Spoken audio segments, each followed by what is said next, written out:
So this really is about how we can use the lived experiences of people coming out of the carceral system in a way that facilitates their progressive wellness or health and pro-social living, along with that of the people who they provide services to.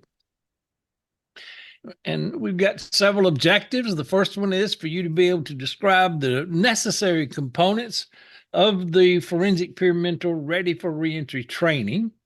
Secondly, to be able to discuss the outcomes that we've achieved with reducing recidivism and hospital readmissions.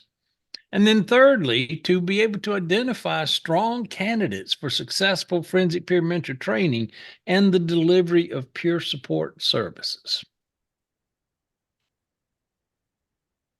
Okay, so this is a mouthful. When I first started working here, people were like, "You work for who?"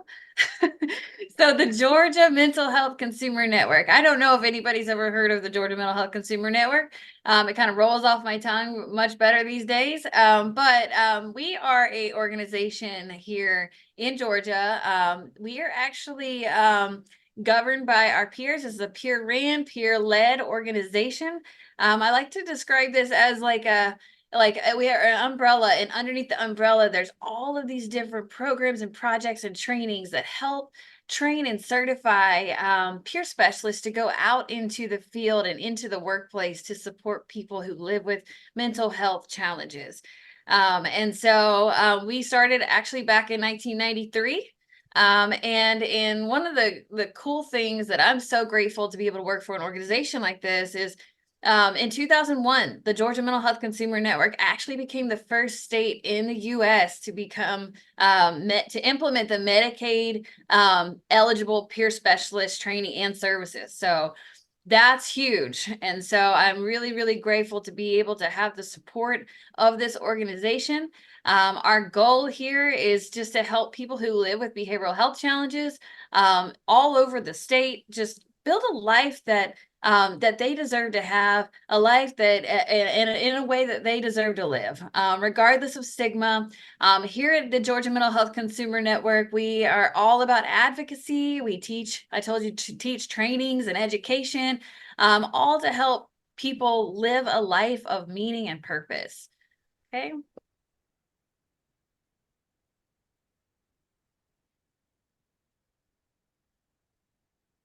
So the forensic peer mentor training development, there are so many states that I've talked to over the past couple of years, and some people have heard about forensic. Some people are like, what does that word even mean? And then they're like, okay, well, it's, it means this or that. So forensic means that there has been there's some sort of charge that has happened, or there's some sort of lived experience in the justice system. So the person is justice involved. The other piece to this forensic word is that this program, this training is an evidence-based program. Okay, so everything that we do is evidence-based. And so a long time ago, back in 2018, we decided that we were going to do something different here in Georgia. We had previously received a couple trainings from Pennsylvania who had something similar. And we're a nonprofit, so we could only afford to do so much. So we kind of got together and we brainstormed. We're like, how do we get more trainings here? Our mental health in the justice system is through the roof. Our prisons and jails are becoming more just as mainstream as rehabs and hospitals, and frankly, Georgia has the highest number of adults under supervision. So how do we do that? How do we make those moves of being that organization that was able to get CPS, Certified Peer Specialist Services, Medicaid billable? How do we lead this nation in that, but yet still have the highest number of adults under supervision? And so we needed more trainings. We needed to be able to get more forensic peer mentors working in the field. And so we applied for a SAMHSA grant. So SAMHSA is our federal administration, Substance Abuse Mental Health Services Administration. This was a statewide consumer grant. So we applied for the grant to help us develop a Georgia-specific training, meaning we would no longer need another state to come down and pay them. We wanted to be able to develop our own. That way we could have a training that could then grow a lot faster. In fact, it grew about 3 times faster once we finally got it developed. But the developing piece is what we're going to talk about next. How did we do it? So we were awarded the grant in 2018. We cannot do this without allies, right? And so we knew that we needed to have our backing from our main departments. Okay, so we had an understanding that was developed between our Department of Behavioral Health and Developmental Disabilities. We then needed to get into the justice system, right? And so not only did we develop partnerships with our Department of Community Supervision, which services justice-involved individuals in the community after maybe they're sentenced to a diversion program, but this is working with returning citizens in the community. We also developed a partnership with our Department of Corrections, and then, of course, with the Georgia Mental Health Consumer Network. All of these pieces are vital in making something like this a success. So what is a forensic peer mentor? Okay, so forensic peer mentors are people who live in recovery from either mental health or substance use challenges. But the biggest thing is that they also have that justice lived experience.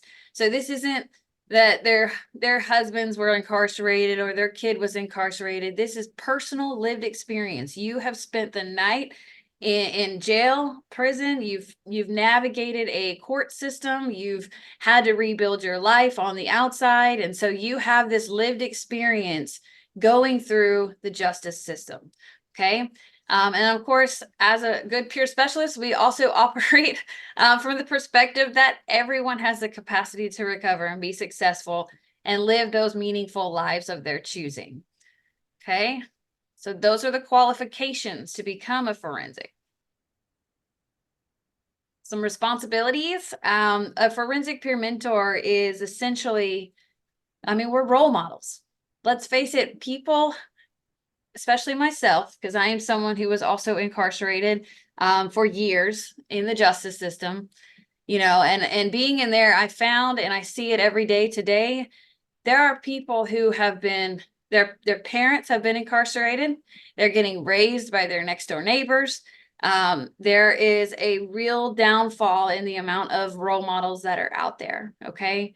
And so a forensic peer mentor is someone who has been incarcerated, who has had a criminal record, who's also gotten reacclimated into the community and has rebuilt their life. And honestly, they're thriving in life. And so they bring that lived experience of, hey, it's going to be okay. Hey, it's not over. You're going to make it.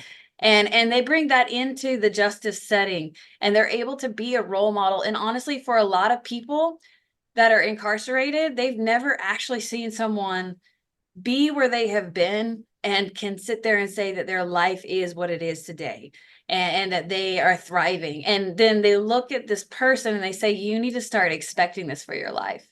And I know for me, when someone said that to me, I was a few months before I was released, someone said that to me. I had no job. I had hardly any family left, and I didn't know what I was going to do. And for someone to look at me and to say, I need to start expecting my life to be amazing, and I need to start expecting recovery for my life. I had never been talked to like that before at one point in my life. Okay. And so a forensic peer mentor is a role model. We are people who also link resources. Okay. This linkage to resources is vital. If you are on here and you have been incarcerated, or maybe you just have a loved one, that housing and employment and transportation and getting healthcare services, all of these things are absolutely vital. So we get to stay up on the resources. We get to exchange resources among each other, but we also get to service the returning citizens that we are also working with. Community reintegration is absolutely key. There's a lot of things that happen inside when we're incarcerated. Belief systems that have been developed, a lot of unhealed trauma, things like that. And so what we really focus on trying to do, and George is going to explain a little bit more about some of this stuff, but we try to help the individual get reacclimated into the community to where they can build connections with people that actually support them and help them through that rebuild process, help them stand in those gaps while they find and navigate getting that house or getting that job or getting to safety of some sort. And then getting connected to a community that celebrates them and supports them. Because I know for me, that was absolutely key. I needed someone who supported where I was going instead of the person who I used to be, right? And then of course, our responsibilities are to teach some recovery skills. You know, I did not necessarily know how to communicate my emotions at one point, right? I think we can all kind of agree that's kind of tough if we've lived years and years and years struggling with substance use. And being able to connect with people is key. And so recovery skills, budgeting, all kinds of stuff are all falling under this opportunity that a forensic peer mentor gets to have with a returning citizen who is trying to either navigate their way back into the community, or maybe they're still in there for a while. But it's basically leaders supporting future leaders is like I like to look at it. All right, go ahead, George. Well, so one of the things that we did in developing the curriculum was went out across the state and held listening sessions. And we asked people, so what's working well, using an appreciative inquiry approach? What's working well? What could be better? And to some extent, what keeps you up at night? And And let me say this real quick, George. go So ahead. like when we were doing these listening sessions, there's in Georgia, we have 6 regions. So we hit every single region and it was almost like I was throwing a party of some sort, but it was really just a listening session for anybody that was justice involved. I mean, police officers, we had people who were currently in transitional homes. We had loved ones who were there just supporting, and each listening session continued to grow. And they kept getting bigger and everybody just wanted them to be longer. And it was just so exciting. So yeah. Good. Sorry. No, that's okay. So you want to talk about the Yeah. improvements? Go ahead. So we had like you said an appreciative inquiry approach. And so we wanted to know where were there room for improvements. And so obviously the housing was up there on the list. Access to medications. We all know that if you're incarcerated and you're getting released, and imagine some of these people have been incarcerated for 5, 10 or more years. And so maybe they've been on a certain healthcare plan or medication, and then being able to access that, especially if they live with mental health challenges, those first we get a month's worth of medication, and then what? You know, and so being able to access medication and healthcare, getting education through families and officers, and we need more improvement in the employment transportation area. We don't have vehicles, we don't have driver's license when we get out. And then if we don't have those things, the odds of trying to get that employment is extremely tough. And so overall, just communications across systems. How do we improve? We have all these amazing projects. So, how do we help them all work together? And I think that'll be something we are always trying to improve, but that was one of the things that we definitely we heard a lot about. Another cool thing that we did, and remember, every region of the state's different. So one of the questions we asked were, who are your recovery champions? And so let's talk about the champions that are here. And so what this does for this listening session is it just starts highlighting the good work of some of those programs that are out there. People like here in Georgia, the Georgia Justice Project, it's a group of real lawyers that go to bat for us in legislation. They go to bat for us in the courtrooms, and they reduce They reduce records. They clean up records. They help people. They successfully pass some bills to help people get their probation and supervision terminated early. So programs like that. We have our recovery community organizations that have been popping up all over the years. These are places for people to go and experience an array of different types of meetings and just get connected with other people in recovery so that the individual can find what works for them. And these places are like, they house everything. So it's kind of like, okay, Jessica, you can go to this recovery community organization and see what you are drawn to, see what you want to know more about. And so that's something that's truly special that's happening.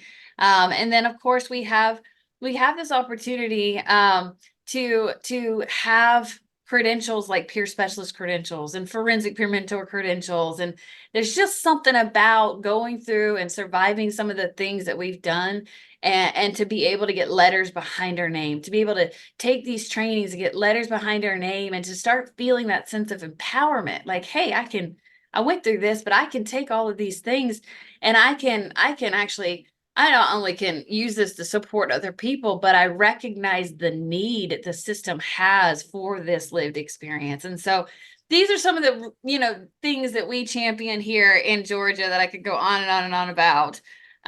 But it was really cool to hear from so many different types of people in different parts of the state. So if you are considering this, California or any other state, this is a cool way to go at it. This is a cool, and if you have questions about this is a cool way to get some good data. That way you can start putting together how it is you want to form maybe your forensic training. All right. So we introduce a sort of different model of human behavior that is expressed in the formula behavior is a function of the interaction between people and their environments. Now, in the traditional kind of medical biopsychosocial model, typically the focus is on the P side of the formula, where they point to the person and say, you're the problem. The problem is inside of you. And what we based our forensic peer mentor training on is broadening that to acknowledge the role that the environment plays. And this really comes from a approach to research that is very popular over in Europe, not so much in the US yet, but it's coming, called crime desistance. Now, I know that's kind of a weird word, and it really refers to the process of how people stop committing crimes, but they do that by learning how to live pro-social as opposed to anti-social lives. And so it's about the development of a pro-social identity and developing their own sense of belonging in the community. So there's a lot of challenges that people face because often when you go into the carceral system, you are labeled and branded as one of those people who doesn't really matter what we do, you're likely going to re-offend again. And so this is a different approach that takes a look at how do we help people acknowledge you're so much more than the worst thing you've ever done in your past.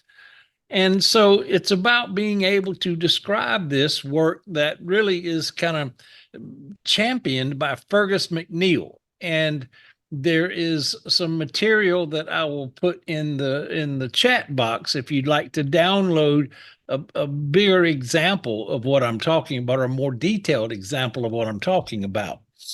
So the first thing is that there are 3 research-based factors that lead to desistance. The first of those is physical factors. People tend to mature out of committing crime. Now, not everybody, but it's unusual to have somebody who's in their 40s or 50s or 60s in particular committing crime and going to jail for the first time. And so it's a matter of acknowledging that people learn how to not commit crimes, and they kind of do it on their own, just simply as a process of maturation. Secondly, it's the impact of social connections and bonding capital, including how we are able to get engaged with social institutions, things like education, things like marriage, things like employment, and all of the bridging capital that connects people to those vital resources that are culturally congruent. Let me say that again. It's about having culturally congruent recovery resources. It's not about sending everybody to a place where old white man got into recovery and expect everybody's going to take to it like water. It's more about what's your culture's view of how to live the good life, and what are the resources that are available in your community for doing that and for supporting that. And then third set of factors is, as we've kind of talked about a little bit here already, is your identity. How do you see yourself, or how do you label yourself? And as you probably have heard, the term we prefer to use in describing people coming out of either jails or prisons or hospitals for that matter is returning citizen. And I think that's an apt term because it more succinctly describes where a person is headed, as opposed to, well, is there any other word in the English language that's more offensive than offender? I mean, offense is right there in the label. And so when you start talking about offenders, it tends to create that sort of stigma and doubt. Whereas if we talk about where people are going in terms of being returning citizens, it produces a different effect on a person's identity. And so it's how you label yourself and with what evidence, but it's also how your community labels you and with what consequences. At what point do we, in fact, say you are forgiven? And I can tell you that that's a hard question to answer. And in Georgia, we've got, as Lindsey said, we've got a high ratio of people who wind up going to jail or prison. In fact, a black male in Georgia has a greater likelihood of going to prison than they do graduating from high school. And that's just unconscionable. And so it's about how do we make changes so that people actually do have that sense of, I can do this and I am better than the worst thing that I've ever done. So the second piece that I want to highlight here from the desistance research is that there are 4 forms of rehabilitation that should be simultaneously pursued. I will say that I am a member of Division 27, which is the Society for Community Research and Action. That's the community psychology division of the American Psychological Association. And so for me, after 27 years of doing the sort of early work for people who aren't yet in recovery or in early recovery, I decided it's time to get in the boat, go downstream, and see what is available for people who are at that point of being 3, 10, 15, 20 years in recovery or as a returning citizen. What's available for them? And that's what led me to develop the CARES Academy as well as the Forensic Peer Mentor Training. But one of the aspects of rehabilitation that is important and is kind of caught up in the traditional approach is being able to develop people's personal or psychological abilities, their skills, their capacities, their attributes, and their motivation to change. And frankly, we've got a society that believes that part of what we are supposed to do is teach people how to become dependent on systems that want to keep them in the system, as opposed to teach them how to get out of it. And so part of what we have to engage in is some sense of what really is important about you and your life and your family and the community that you're a part of. And how do we support you in whatever your next step is in order to accomplish those things? So that's the first form of rehabilitation.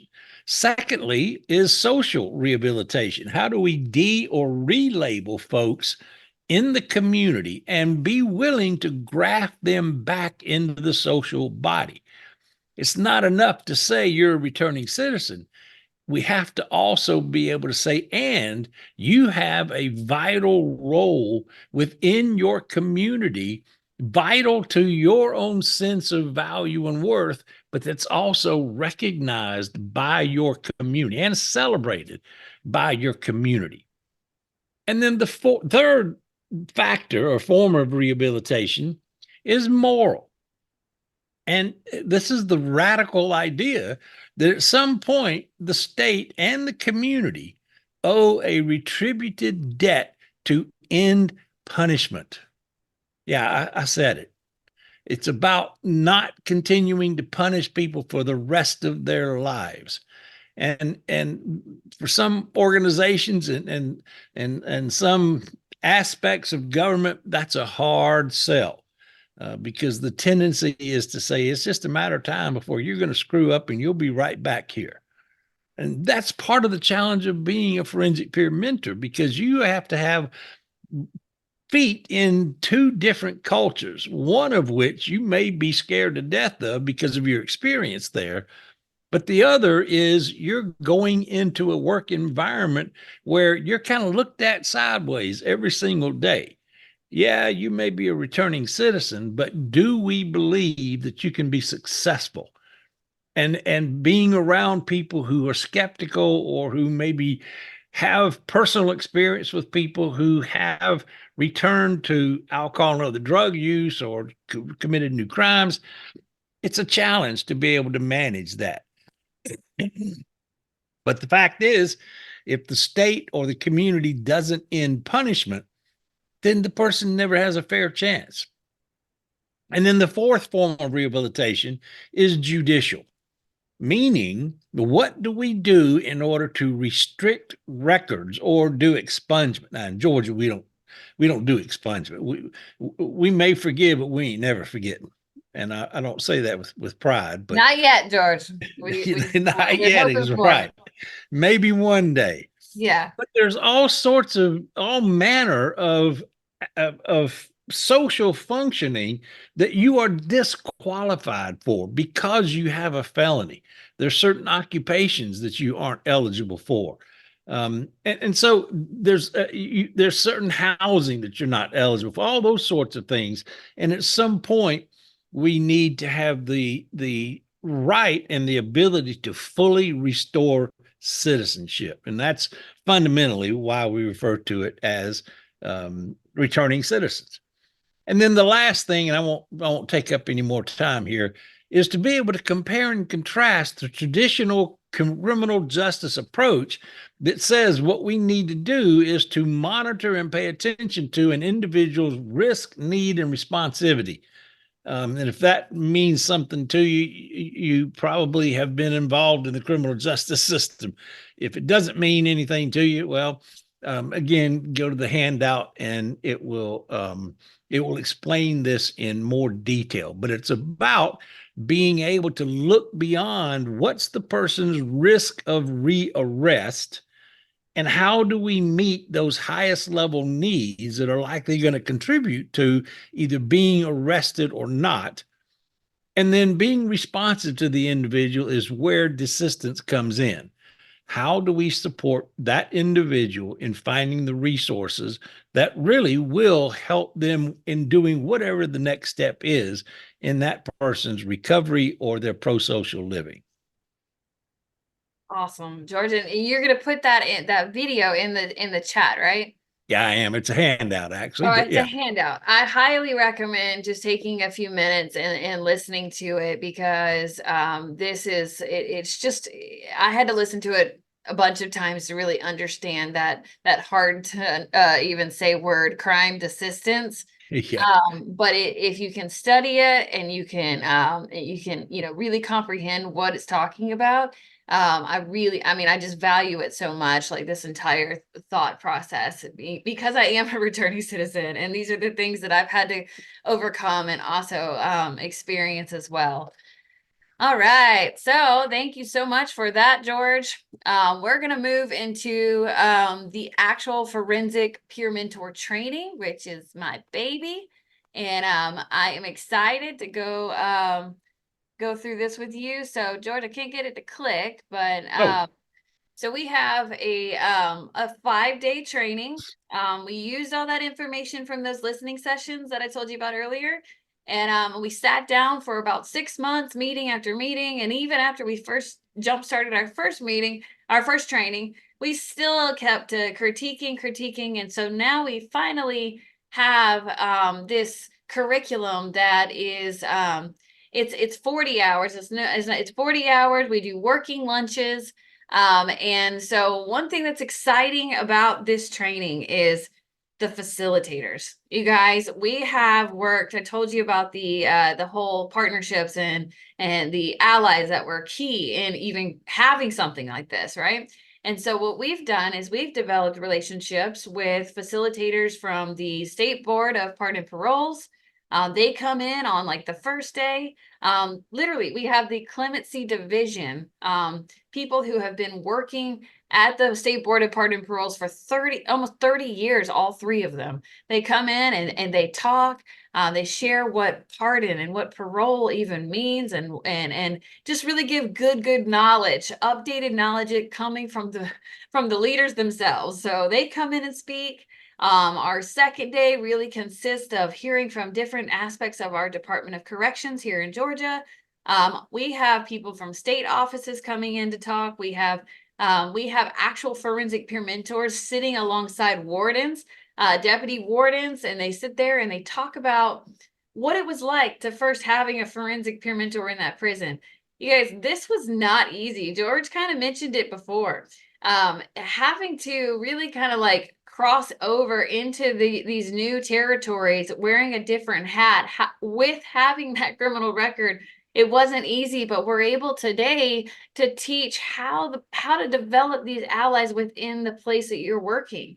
And today we have many prisons that are so supportive. They see value in it. It wasn't this way at one time, but it's totally worth it just to go in there and to just stay consistent with this work and explaining our role and showing through action what it is we get to do, because now we have this training and we have this relationship and kind of like a conversation that kind of goes back and forth for our class to see what it's like. It's very hopeful. We have members from our Department of Behavioral Health and Developmental Disabilities come in and talk about all the services that they offer through the state. We have the opportunity to talk to our Director of Adult Mental Health. They come in and speak and explain what they get to do when they fight for more money for us. And then to have that one-on-one with people in such power positions, being a class full of people with criminal records, I don't know about you, but like there's nothing but just love and value and just appreciation for this opportunity to have these conversations and to meet and see their faces and hear their voices and connect with them. And because we've been able to do this, we're going in next week will be our 17th training since we've started. But now we come in here and I tell people, when I ask these facilitators and I send the calendar invites and they come in and I explain, okay, this is the day and time. See, they're under the impression that they're coming in to teach us things, and they are. But what ends up happening because of the wealth of and value of our lived experience as returning citizens, what ends up happening is they actually walk away learning so much from us as well. And so there's always two things happening at all times. We're learning from these amazing people with all of this experience. We're valuing and understanding their work. We're recognizing that, hey, we're going to go into this prison, and guess what? The Georgia or the Department of Corrections system has been around longer than any other system there ever was. And so we are able to teach forensic peer mentors that, you know, when you go into to this house, you're not going into this house rearranging the furniture. Okay. We are learning how to collaborate and cultivate relationships with the professional staff, explaining our role. We're able to show them day after day what it is we're going to be able to do and how we all work together. And through that unique opportunity, we're able to advocate for the returning citizens. We're able to implement changes. We're able to get creative, and it's really changing the system from the inside out. Because yes, we're supporting returning citizens with peer support services and giving hope and resources, but we're also changing the minds and the hearts of the officers and the wardens and the counselors, because they're seeing, hey, if this person can have a badge and a desk and come into these prisons with a record and be thriving, they're seeing that people are making it.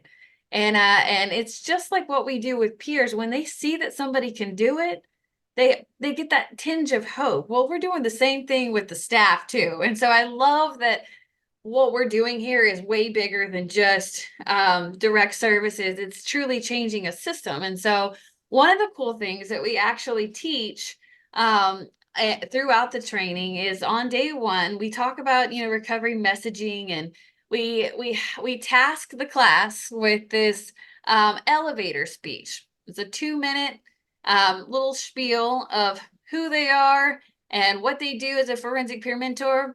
And it just kind of has like this powerful impact when any opportunity arises. Like maybe you're trying to cultivate that relationship with that officer that escorts you to this building every single day, right? Well, when you first start there, they're not going to have a clue who you are. Or maybe you get asked to speak in front of an audience and there's some officers there or whoever, right? And so we develop a elevator speech, and then we present it at the end of the class. Now I want to take a second, and I'm gonna read out my elevator speech so you can kind of see what it is we do. Not just me, but all of the forensic peer mentors. I've certified 260 forensic peer mentors since 2019 when we had our first training. So I just want you to imagine 260 elevator speeches like this, okay? And so it kind of goes like this, and they work all week on it. But at any point in time, I can say, hey, I'm Lindsey Sizemore, and I'm a forensic peer mentor, and I am a woman in long-term recovery. What that means to me is it's been almost 10 years since I've needed to change the way I feel using any mind-altering substance. It says, it is through my experience with mental health and substance use challenges that I now offer, or homelessness, my mother dying by suicide, as well as being a returning citizen in the criminal justice system for years, that I now offer valuable contributions to my community by simply sharing my perspective and being evidence that recovery is real. The connection to recovery and the empowerment that I found through the Forensic Peer Mentor program, it began to interrupt the story I was telling myself. It's when I realized that I wasn't alone that I began to create that new vision for my life. And it was a vision that was much greater than my circumstances. Having consistent support, being talked to like a human being, and being taught how to focus on what was right helped to feed the person that I was becoming, not the person who I used to be. I went from never being able to communicate my feelings to sharing my whole heart with random strangers. I went from never feeling like I had a voice to standing on the state capitol steps, delivering a speech to hundreds of people. I went from walking into prison and having that door shut behind me for years to now walking in and out of prisons all over the state of Georgia on purpose. I went from waking up and wearing orange every day to now waking up and wearing whatever I want. I went from walking around in circles in my cell to now running marathons all over the world. I went from running from the same police officers and the same system that I now sit at the same exact meetings with, and we work together for positive change. And this is a good one. I went from being considered a threat to my community to now having state and federal departments, as well as some of the largest recovery community supports on my team, expanding peer support throughout the criminal justice system. Today, recovery has fed my heart hope and compassion, and the internal freedom that I experience every single day has made everything worth the fight. Today, recovery is the expectation. I look at it in the face every single day. And so that's just powerful. It's powerful even when I just hear myself saying it. It's a little surreal anyway, right? Yeah. I Go wonder ahead, if we Troy. could, I wonder if we could pause and see what stood out to people about what you said. Sure. Yeah, let's do it. Anybody have thoughts about what was different about that elevator speech?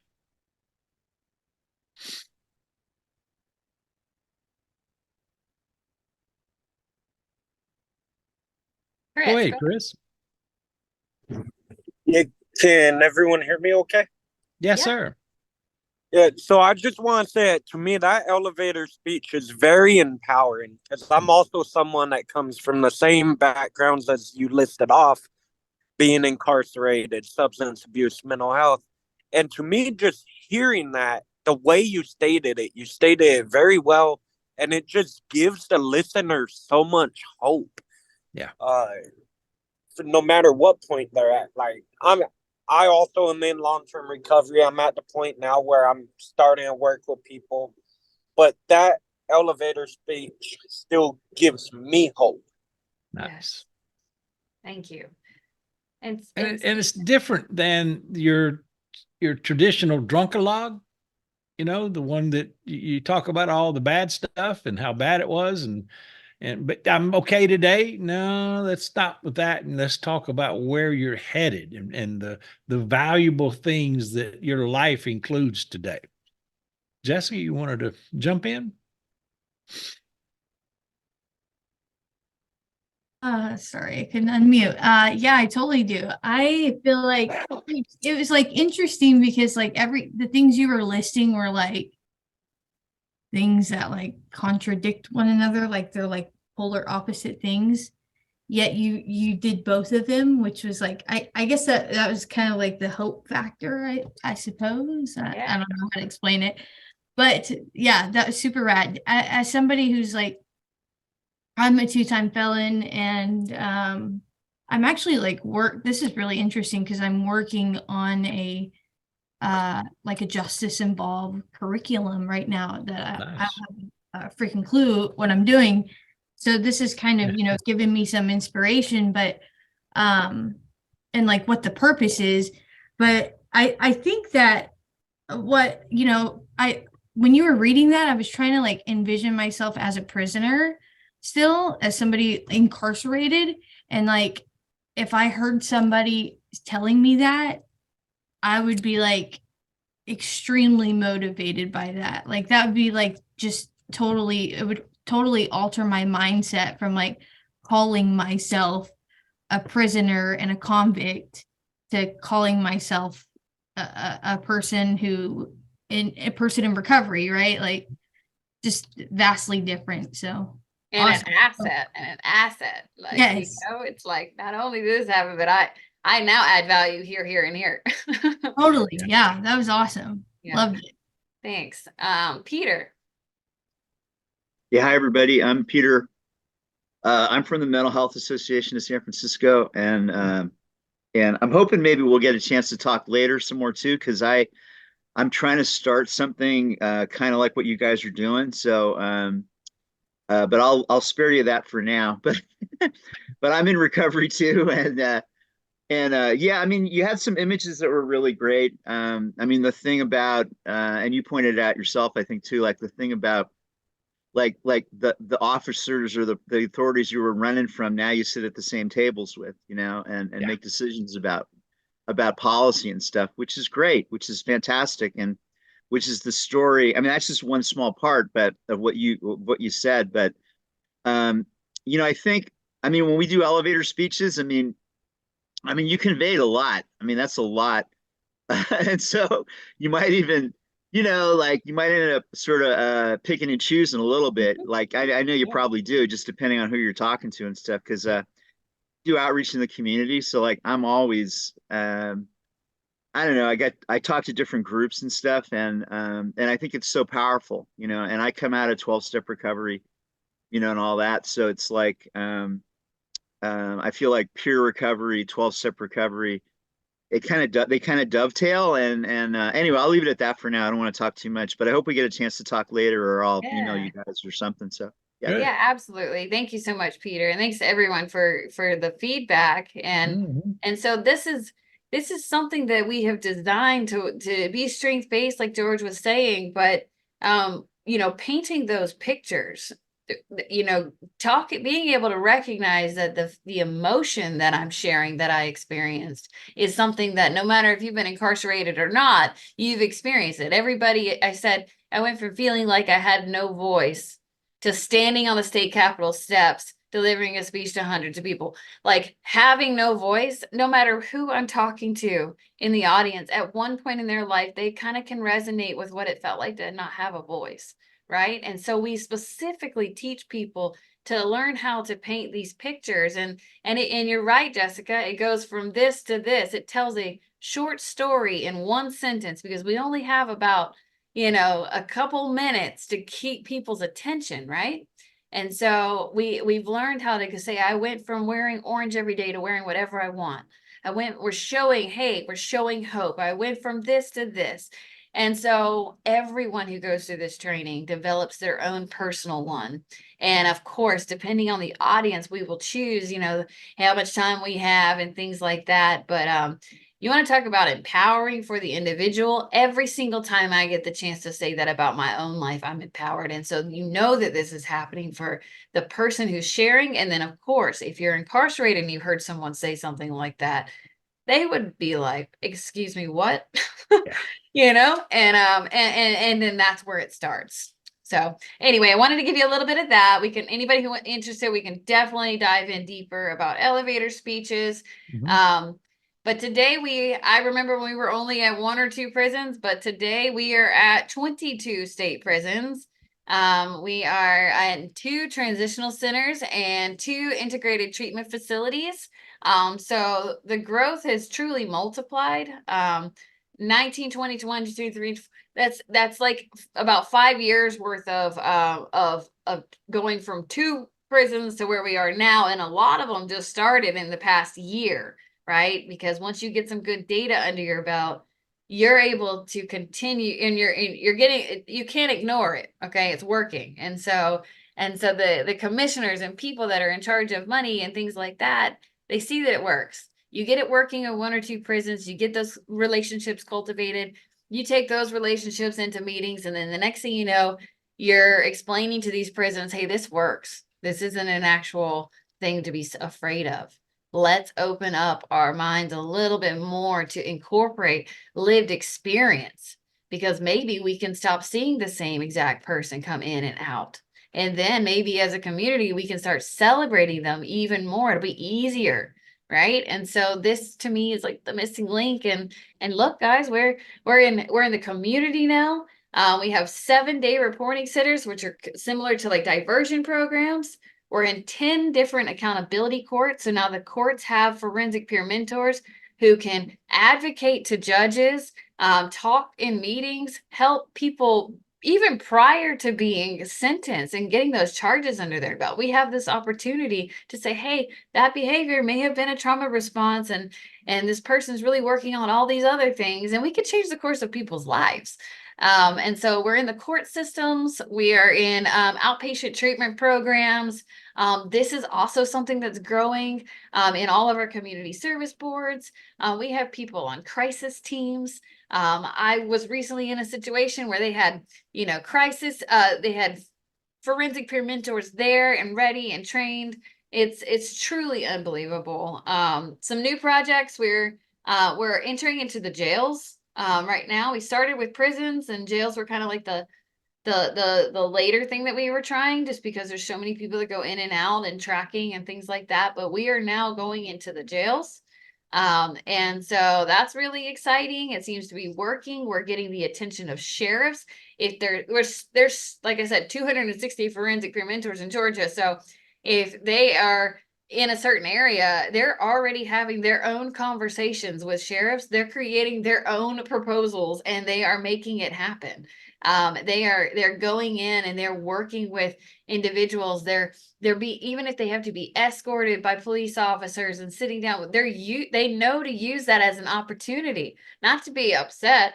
And this is the kind of beautiful thing that happens when you're in that long-term recovery and you get those letters behind your name and you start to recognize your value.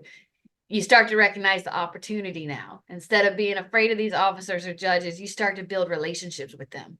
And obviously that's what it's all about. But we have a lot of different pilot programs that are going on right now, co-responder teams. And it's just continuing to grow. People are I don't have to sit here and say forensic and it be a completely foreign word. I remember when that was the case. I've been a peer specialist for 9 years now. So I do remember, when nobody knew what any of this was. And so the goal here, reduce recidivism. Let's get people out of it. Let's navigate through the system instead of going deeper into it. That's one of the main things that we're trying to do. And we do that in so many different ways. So reducing psychiatric hospital readmissions is also happening. We're able to link people to those medications and healthcare services that they need. People are rebuilding, so they're empowered, they're connected to their families or other supports now because of this. And so now, instead of someone just, losing their mind, being alone and something happening, and getting thrown into a hospital, we now have supports out there from people that are trained and certified and they've made it. And so it's really just making a difference. And so that's our goal. That's our goal, is to bring all this good recovery that we have in regards to, being justice involved, and to really just help people get out and get back to their lives, create new lives and new conversations.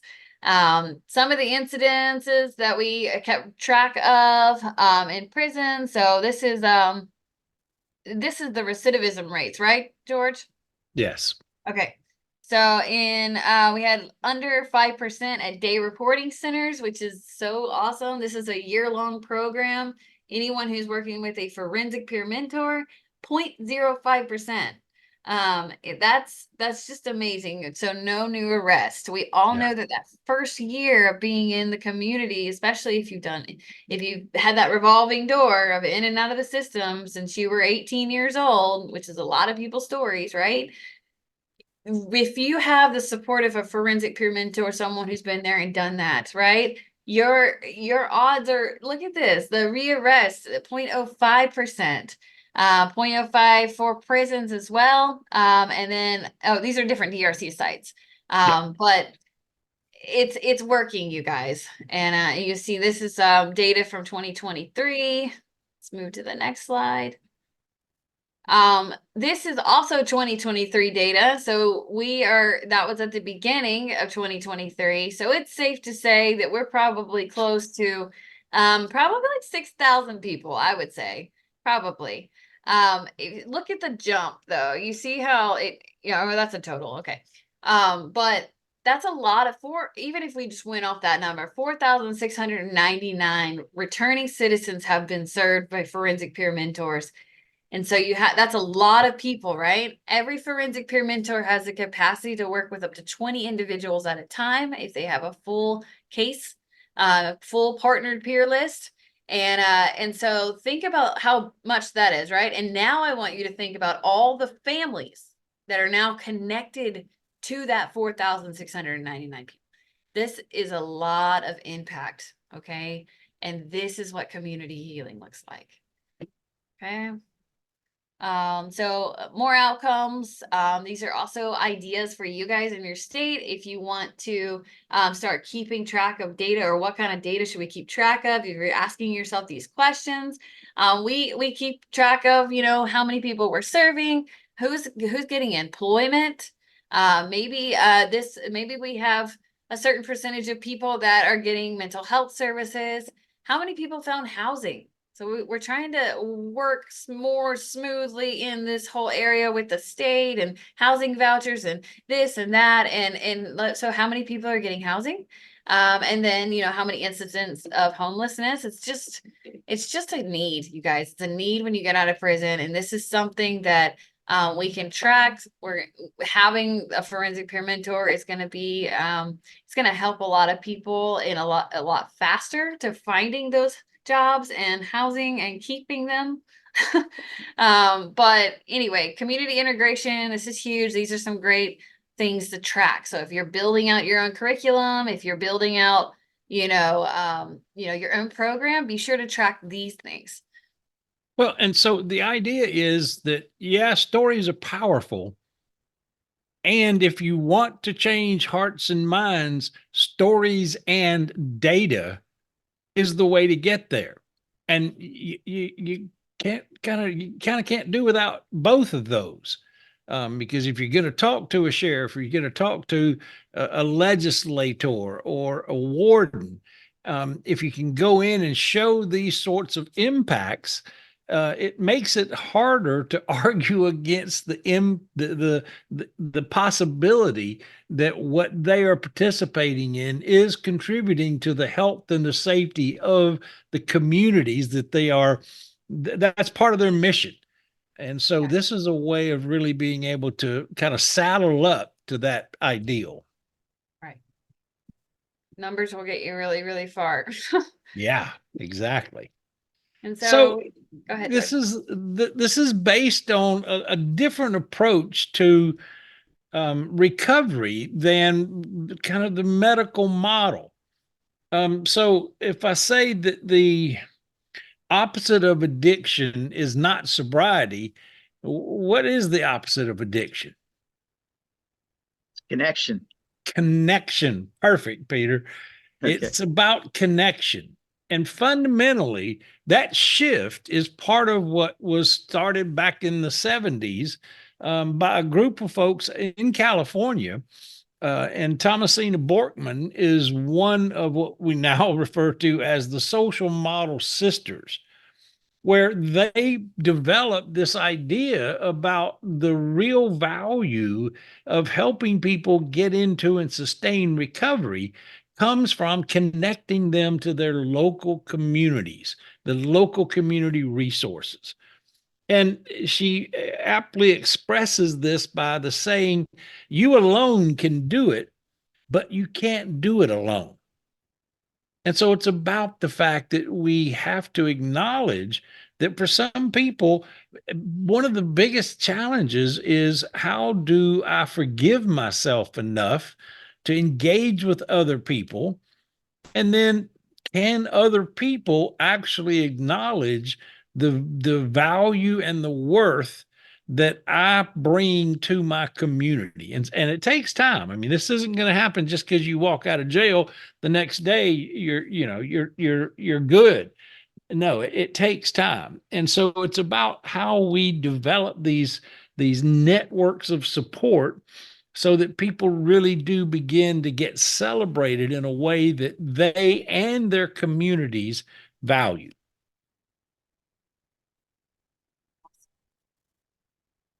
So we've talked about what the necessary components are, and there was a few things that we didn't mention I want to throw in here right now. One element of our training specifically focuses on doing trauma-informed services. And another aspect introduces the intentional peer support model, where it's really all about the mutually beneficial and mutually challenging relationship that helps both the service provider and the service recipient.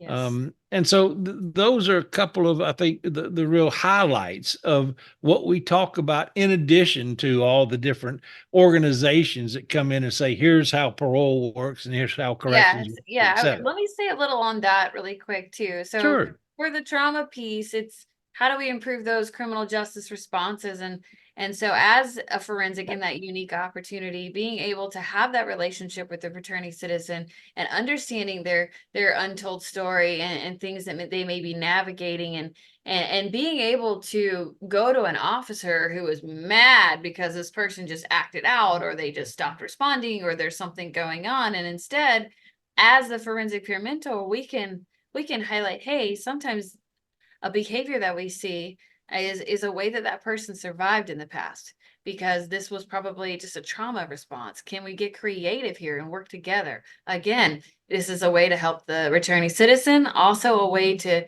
kind of soften the mind and hearts of these officers as well.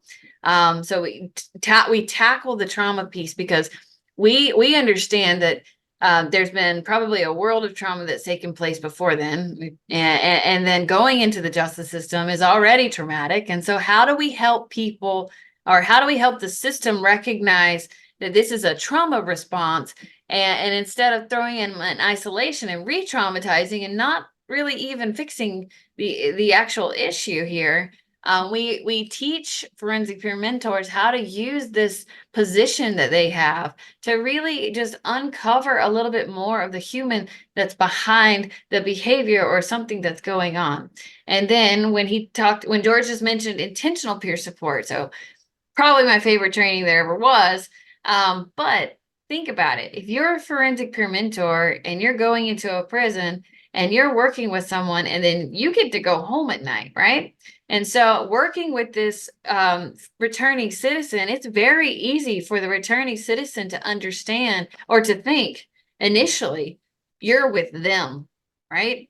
You're on their side, you're different, or maybe you have more power than me. And so when we teach intentional peer support, we talk about how, from the beginning, how to create this connection to where the returning citizen understands that they are just as much important to be, to be seen and heard, and they can share anything that they need from the relationship. But it's also the same for the forensic peer mentor to be able to share and explain, okay, well, this is also what I need if I get uncomfortable and things like that. Because if we don't have this even playing field, then all of a sudden there's a power struggle that can be developed. And we want to always make sure, as peer specialists, that we are standing beside you, we are with you, and we have this opportunity together, whether we have differences here and here, to use that to create a brand new relationship that is mutually beneficial and mutually challenging with each other. And so it is it's a deep dive, but it's quite a conversation.